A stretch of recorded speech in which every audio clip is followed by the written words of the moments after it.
Present by Magahi music recording studio गुरारो।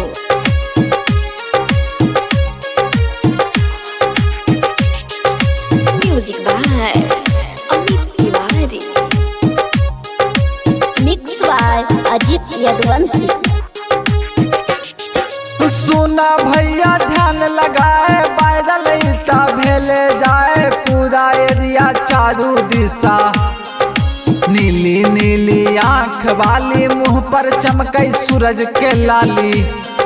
बचपन से ही बेचे माला, पूरा मीडिया होलई हाला। पेन ले कई सर पे ताज, माला बेचे गली पर अगराज।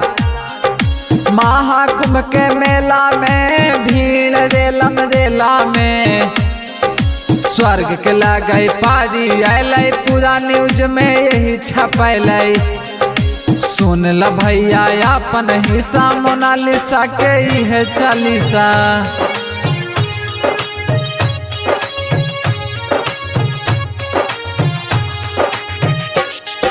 बनलै यूपी में पहचान, इंदर में है घर मकान। फेमस पूरा घर खानदान, बड़ी लिखइए कर मुस्कान। कितना के लेल कई जान, मिललै ना एक रात चैन। होई गेलै दुनिया फैन, लाखों के है भीड़ बरकरार। साथा में योगी सरकार, मिले लाया बैसाबा नेता, हीरो और अभिनेता।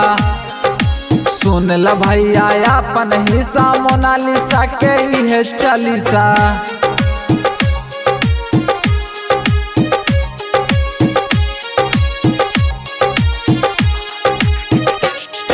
एकरा ना है कोनो जोड़, आँख लगई बड़ी बिजोड़। कितना के दिल कई मुँह तोड़, सोच में पागल सब क्रिएटर। बंद हो गए सब थिएटर, के ना जाने एकर दाम। होई गेलै अब महान, खत्म हो गेलै एकर दुख। छा गेलै पूरा फेसबुक, प्रमोद यादव लिखा दिलकै, अजित लाला गाई दिलकै।